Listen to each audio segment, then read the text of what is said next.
Slick back. No, no, slick back. That's what I said. Slick back. No, nigga, I'm a pimp named Slick back. Pimp named Slick back. Pimp named, pimp named, pimp named Slick back. Nigga, are you deaf? I'm a pimp named Slick. Assalamualaikum warahmatullahi wabarakatuh. Perkenalkan, nama saya Nisa dari kelas 3B dan 4 akuntansi dengan nomor NIM 2111084016. Baiklah, di sini saya akan menjelaskan tentang akuntansi kredit. Pertama, kita akan bahas dari pengertiannya. Akuntansi kredit adalah penyediaan uang atau tagihan yang dapat dipersamakan dengan itu berdasarkan persetujuan atau kesepakatan pinjam-meminjam antara bank dan pihak lainnya yang mewajibkan pihak meminjam untuk membayar utangnya setelah jangka waktu yang ditentukan dengan pemberian bunga. Nah, tujuannya ada 3. Yang pertama, kita tuh mencari keuntungan, membantu pemerintah, dan membantu usaha nasabah. Fungsinya meningkatkan daya guna uang, meningkatkan peredaran uang, meningkatkan peredaran barang, menjaga stabilitas ekonomi nasional, menjaga pemerataan pendapatan, meningkatkan semangat berusaha, dan hubungan internasional. Apa aja sih unsur-unsur dari kredit ini? Yang pertama, kepercayaan. Kepercayaan di sini adalah kepercayaan antara pihak bank dengan pihak peminjam.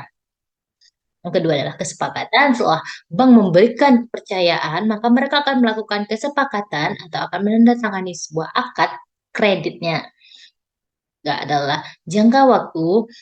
Bank akan memberikan jangka waktu kepada pihak peminjam seperti ada jangka waktu pendek, menengah, dan panjang yang akan kita bahas pada materi berikutnya. Dan adanya resiko seperti peminjam sengaja tidak melakukan pembayaran kepada bank dan tetapi bank juga akan mendapatkan imbal jasa dari pemberian bunga yang diberikan kepada pihak peminjam. Dan pihak peminjam juga mendapatkan imbal jasa seperti menerima pinjamannya atau mendapatkan pinjaman yang diajukannya.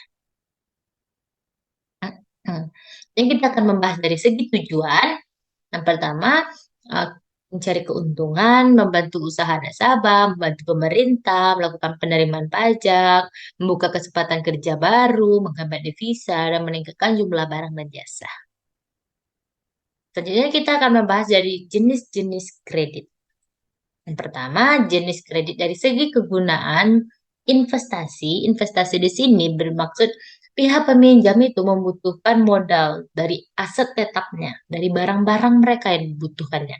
Nah, kalau dari modal kerja, pihak peminjam itu membutuhkan modal untuk usaha mereka, duit, uang, dan lainnya.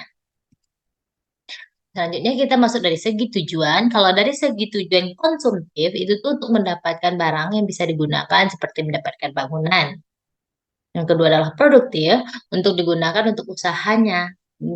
Setelah mereka meminjam, mereka akan langsung memberlangsungkan untuk usahanya. Selanjutnya dari segi jangka waktu yang telah kita bahas di depan tadi, maka dari segi jangka waktunya ada 3, pendek, menengah, dan panjang, lebih dari 1 tahun. Selanjutnya dari segi jaminan. Yang pertama dengan jaminan. Dengan jaminan di sini maksudnya adanya jaminan dari orang dalam seperti misalnya ada yang kita kenal, maka mereka akan menanyakan kepada orang yang kita kenal bagaimana sih karakter kita, bagaimana sih sifat kita, bagaimana kondisi kita, dan bagaimana keuangan yang kita punya. Dan tanpa jaminan. Yang ketiga adalah dengan agunan. Kita melakukan peminjaman, tapi kita juga akan memberikan agunan seperti tanah, rumah, motor, atau lainnya. Nah, dari segi sektor usaha ada pertanian, peternakan, industri pertambangan, pendidikan, profesi, dan perumahan. Itu yang memberikan kredit kepada kita. Selanjutnya kita akan melakukan analisis 5C. Karakter. Nah, seperti yang telah kita jelaskan di depan tadi, karakter, maka pihak bank akan melakukan analisis bagaimana sih karakter dari peminjamnya. Apakah mereka bagus, benar-benar butuh, atau hanya untuk kepentingan sesuatu pribadi yang tidak layak selanjutnya. Yang kedua, capacity. Pihak bank akan memberikan 20-30% dari pinjaman yang kita ajukan. Dan kapital, pihak bank akan melihat berapa sih modal yang kita miliki untuk pengajuan usaha baru yang akan kita buka. Jika kita hanya memiliki 20%, maka pihak bank mungkin akan mikir-mikir kembali gitu.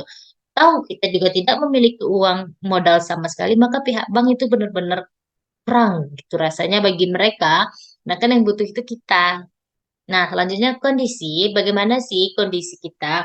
Apakah kondisi kita layak untuk untuk membayar pinjaman kita ke depannya atau tidak? Itu pihak bank juga akan melakukan analisis secara teliti.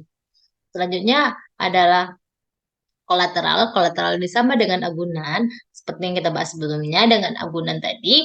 Agunan di sini ini biasanya pihak bank itu akan menganalisis seperti ada tanah dan ada rumah. Nah, kalau tanah, misalnya tanah yang luas, tapi tidak ada penduduk, dan adanya rumah tempat mereka tinggali, itu yang akan menjadi agunan.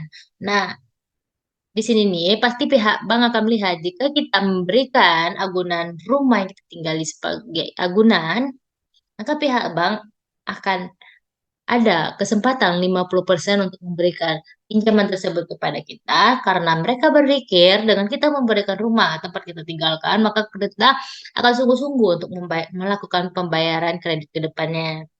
Karena rumah tersebut jika diambil, maka kan kita tidak punya tempat tinggal lagi. Dari sana mereka telah melihat karakter kita. Selanjutnya kita akan melihat pada aspek penilaian kredit. Yang pertama tuh ada aspek hukum. Aspek hukum tuh gimana sih legalitas usaha kita. Yang kedua ada aspek pemasaran, seperti bagaimana daerah pemasaran kita, bagaimana pesaing kita, apakah telah banyak atau belum, apakah daerah pemasaran kita itu strategis atau enggak. Dari selanjutnya dari aspek keuangan, bagaimana rasio keuangan perusahaan yang kita miliki, dan aspek teknis yaitu masalah produksi kita, apakah produksi kita itu baik atau enggak, apakah mempengaruhi dengan lingkungan sekitarnya, dan aspek manajemennya, bagaimana SDM tempat kita bekerja, bagaimana SDM yang akan kita butuhkan, dan aspek sosial ekonomi, dampaknya terhadap ekonomi. Apakah akan membantu ekonomi daerah tersebut atau tidak, dan bagaimana aspek AMDAL-nya, lingkungannya. Aspek AMDAL lingkungan ini berkaitan dengan daerah pesaingnya, seperti apotek yang ada di atas tinjau daerah sana, di sana kan mereka tidak memperhatikan aspek amdalnya sehingga itu tuh akan mempengaruhi lingkungan sekitarnya dengan limbah-limbah obat yang akan mereka buat sehingga tidak tidak terjadi atau mungkin ada kesalahan teknis sebelum pihak bank melakukan ACC terhadap peminjaman kredit tersebut dan akan kita bahas pada berikutnya. Selanjutnya kita akan masuk ke prosedur pemberian kredit. Yang pertama itu kita mengajukan permohonan. Dari pihak bank melakukan penelitian berkas, selanjutnya adanya wawancara awal, adanya on the spot atau turun ke lapangan melihat bagaimana kondisi dari perusahaan kita atau kondisi dari tempat yang kita ajukan untuk mendirikan perusahaan dan akan dilakukannya lagi wawancara kedua dan akan nanti kita tunggu keputusan kreditnya dan kita selanjutnya jika keputusan kreditnya diterima oleh pihak bank maka kita akan melakukan akad tanda tangan akad kreditnya. Selanjutnya kita akan realisasi kredit dan nanti pihak bank akan menyalurkan dananya kepada pihak peminjam atau kita. Nah, ada nih penyebab kredit macet. Penyebab kredit macet itu ada dua dari pihak bank yang kita bahas pada sebelumnya tentang apotek tadi. Pihak bank ini kurang teliti dalam menganalisis 5C-nya. Atau ada juga analisis 7P. Mereka tuh kurang teliti terhadap amdalnya atau yang lainnya. Atau mereka juga lupa turun ke lapangan atau dari pihak peminjamnya melakukan penipuan ketika dan berbagai macam lah dari kesalahan pihak bank yang tidak disengaja gitu. Tapi kebanyakan dari pihak bank ini mereka tuh melakukan kesalahan pada analisis 5C.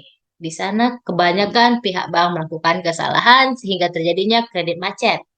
Nah, kalau dari segi kita peminjam atau nasabah itu ada unsur ketidaksengajaan. Ketidaksengajaan ini sepertinya adanya nanti bencana alam, adanya eh, faktor-faktor yang lain gitu. Nah, kalau dari faktor kesengajaan itu seperti kita tuh emang sengaja untuk tidak membayar kredit tersebut seperti kita telah memberikan agunan, tapi kita tuh memang bener-bener biar aja lah nanti agunan kita diambil gitu. Emang sengaja mereka tidak melakukan pembayarannya. Nah, kalau ada kredit macet, terus kita juga harus ada dong solusinya. Pertama itu ada rescheduling, ada reconditioning atau penurunan suku bunga, pembebasan suku bunga.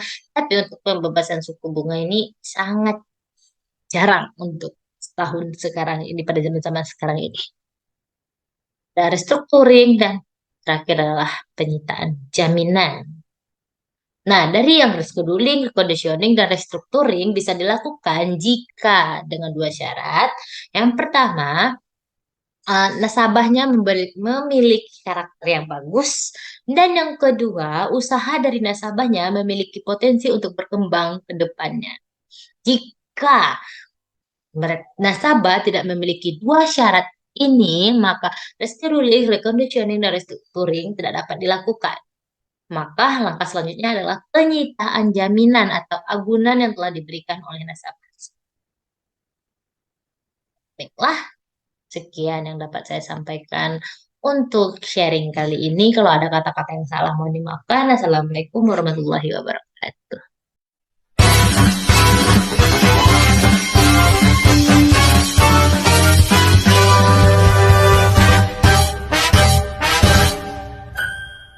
Few moments later.